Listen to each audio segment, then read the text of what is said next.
Birth and death registration পোর্টালে citizen যদি birth হওয়ার পরে সার্টিফিকেট না পায়, তাহলে সিটিজেন কিভাবে বার্থ অ্যাপ্লিকেশন করবে সেটার আমি একটা ডেমনস্ট্রেশন দিচ্ছি। তার জন্য birth and death registration portal খোলার পরে দেখুন এখানে একটা সিটিজেন সার্ভিস বলে অপশান আছে। তার মধ্যে বার্থ মেনুর মধ্যে গেলে অনেকগুলো অপশান পাবেন: user guide, apply for new registration, track application, download certificate, child name registration, delayed birth registration, birth certificate correction.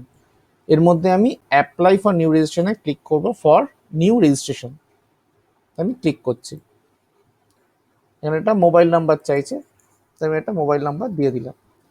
দেওয়ার পরে দেখুন গেট ওটিপি বলছে, মানে ওটিপি দিয়ে ভেরিফাই হবে সিটিজেনের। এখানে দিল, ধরুন আমি ওটিপিটা দিলাম, দিয়ে সাবমিট ওটিপি করছি। ওটিপিটা যদি ম্যাচ করে যায় সঙ্গে সঙ্গে বার্থ রেজিস্ট্রেশন ফর্মটা খুলে যাবে। দেখুন এটা হচ্ছে বার্থ রেজিস্ট্রেশন ফর্মটা, এটা পুরোটা ফিল আপ করতে হবে।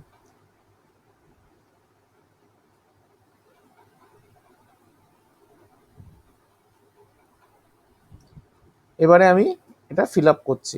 দেখুন রিপোর্টিং ডেট, আজকের ডেটে যেহেতু করছে আজকের ডেট দিয়েছে, মোবাইল নাম্বার দেওয়া আছে এখানে, যেটা দিয়ে ফিউচার কমিউনিকেশন করার জন্য এই মোবাইল নাম্বার ইউজ করা হবে। এবার আমি যার বার্থ তার ডেট বার্থ ডিটেলস দিচ্ছি। আমি একটা ডেট অফ বার্থ দিলাম, কবে বার্থ হয়েছে। জেন্ডার দিলাম, মেল ফিমেল না অন্য কিছু, আমি মেলই দিলাম। ফার্স্ট নেম দিলাম, বেবি নেম দিচ্ছি আমি এখানে।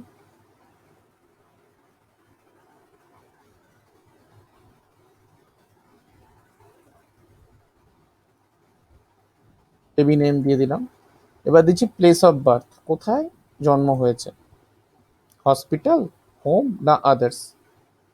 হসপিটালে হলে হসপিটালে, হোম হলে হোম, আদার্স মানে হসপিটাল হোম ছাড়া অন্য কোথাও যদি হয়ে থাকে সেটার এখানে দিতে হবে। আমি এখানে হসপিটাল দিচ্ছি। এবার স্টেট, কোন স্টেটের হসপিটাল, কোন district, urban rural, block municipality না বড়, ব্লক মিউনিসিপ্যালিটির নাম কি, যে ব্লক আছে ব্লকের নাম দিতে হবে। পঞ্চায়েত, পঞ্চায়েতের নাম কি। হসপিটাল টাইপ, গভর্নমেন্ট না প্রাইভেট। আর হসপিটাল নেম, কোন হসপিটালের না, হসপিটালের নাম কি। এরপর আমরা যাচ্ছি ফাদার্স ইনফরমেশন।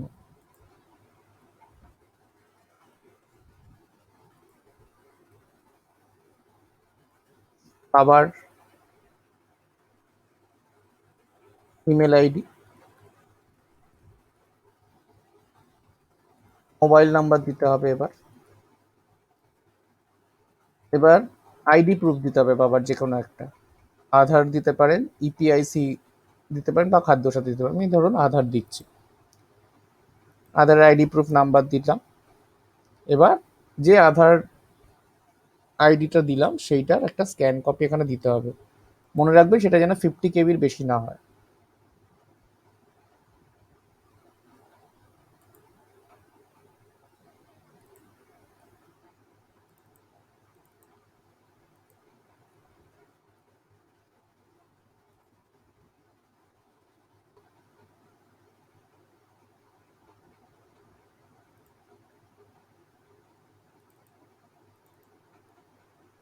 আমি একটা স্ক্যান কপি দিয়ে দিলাম। এবারে মাদার্স ইনফরমেশন,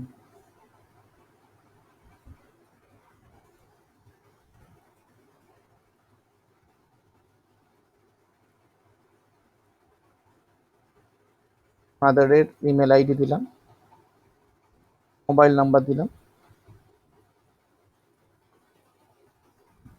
আইডি প্রুফ আধার, ইপিআইসি বা খাদ্য সাথী, আধার নাম্বার আমি দিচ্ছি একটা, সেই আধারের একটা স্ক্যান কপি। এবার মাতৃমা আইডি যদি দিয়ে থাকেন সেই মাতৃমা আইডি একটা দিতে হবে।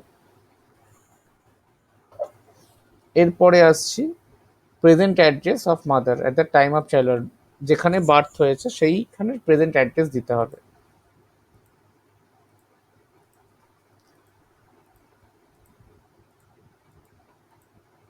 ডিস্ট্রিক্ট,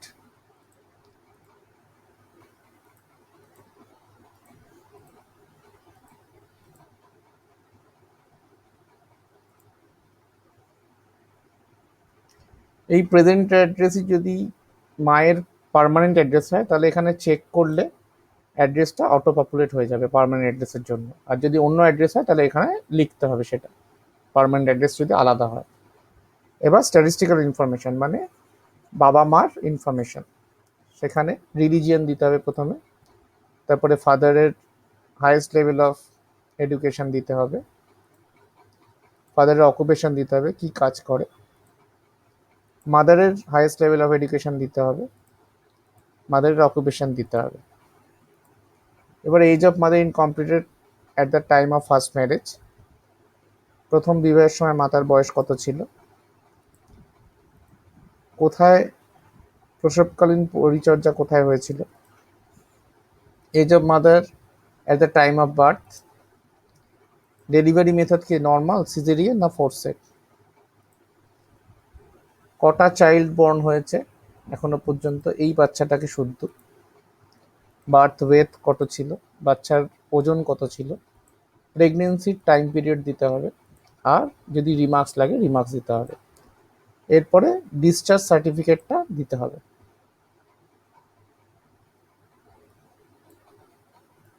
সেটাও যেন 50 কেবির বেশি না হয়। এরপর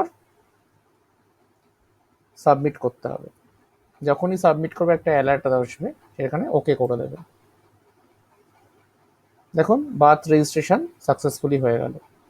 এটা অ্যাকনোলেজমেন্ট নাম্বার দিয়েছে, অ্যাকনোলেজমেন্ট নাম্বারটা আপনি চাইলে কপি করে নিতে পারেন।